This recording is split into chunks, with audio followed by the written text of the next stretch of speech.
Bon, ça fait 4 ans qu'avec passion, j'ai travaillé sur ce sujet. J'ai la chance d'avoir rencontré d'innombrables scientifiques, philosophes, économistes au travers de ma vie personnelle. Et donc la plupart des scientifiques, des penseurs dont je parle dans le livre, j'ai eu la chance non seulement de lire leurs ouvrages, mais également de dialoguer avec eux pendant des journées entières.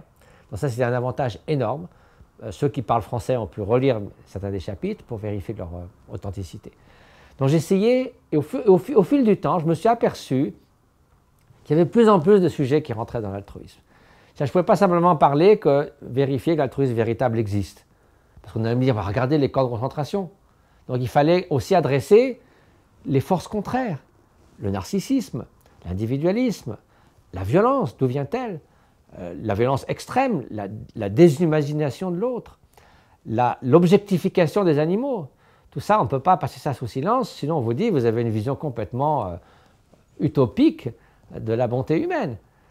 Et donc, de fil en aiguille, qu'est-ce que vous proposez? Comment peut-on changer la société? Donc, éducation, économie, etc., l'environnement.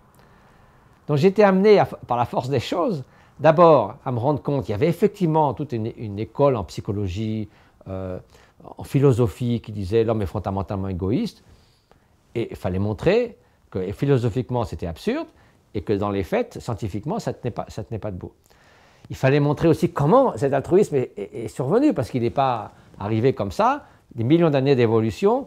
Où est-ce qu'on trouve déjà les germes de tout ça chez les animaux? C'est les travaux de Franz de Waal, de Jane Goodall, l'âge de l'empathie, qu'on trouve effectivement des comportements extraordinairement empathiques et même plus quasiment altruistes chez les animaux. Et il y a des dauphins, des chimpanzés qui font des choses extraordinaires. L'histoire d'une vieille chimpanzé qui ne pouvait plus aller vers l'eau, et d'autres, plus jeunes, allaient à l'eau, se remplissaient les bajoux d'eau, revenaient et lui éjectaient d'eau dans la bouche. Je veux dire, c'était même pas leur fille ou autre chose. Des gens comme ça, il y en a, j'en ai une cinquantaine dans le chapitre sur les animaux.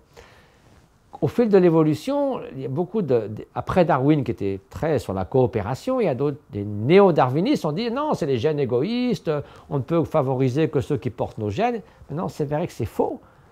Évidemment, les humains font beaucoup de choses pour des gens qui ne portent pas leurs gènes.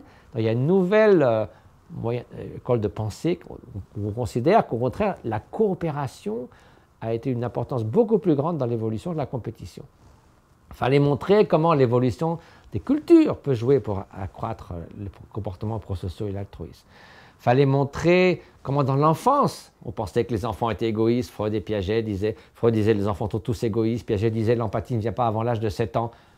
L'expérience maintenant de Warneken et Tomasello ont montré que dès l'âge d'1 an, les enfants, ils ne demandent qu'à coopérer et à aider. Et après, ils apprennent un peu à discriminer entre ceux qui sont proches et pas. Donc, il fallait montrer comment dans l'enfance, les comportements prosociaux et la coopération viennent.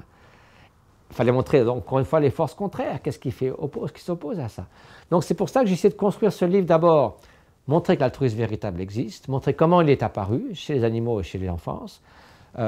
Ensuite, comment par la transformation personnelle, c'est-à-dire l'entraînement de l'esprit, la neuroplasticité, l'épigénétique, nous pouvions changer, et tous les travaux qui montrent les effets de l'entraînement de l'esprit sur le cerveau. Quelques techniques bouddhistes sur cette méditation, sur l'amour altruiste et la compassion. Comment distinguer, encore une fois, l'empathie, l'amour altruiste, la compassion, basées sur des notions scientifiques. Et puis après, comment appliquer ça à la société actuelle, c'est-à-dire dans l'éducation, dans le système économique, comment réduire les inégalités. Je donne un peu l'exemple aussi de certains efforts maintenant où on essaie de combiner la prospérité économique, le bonheur national brut et l'indice environnemental pour une sorte d'harmonie dans ces 3 indicateurs, au lieu d'avoir simplement le PIB et rien d'autre, ce qui est une manière totalement fausse d'essayer d'estimer le bien-être de la population.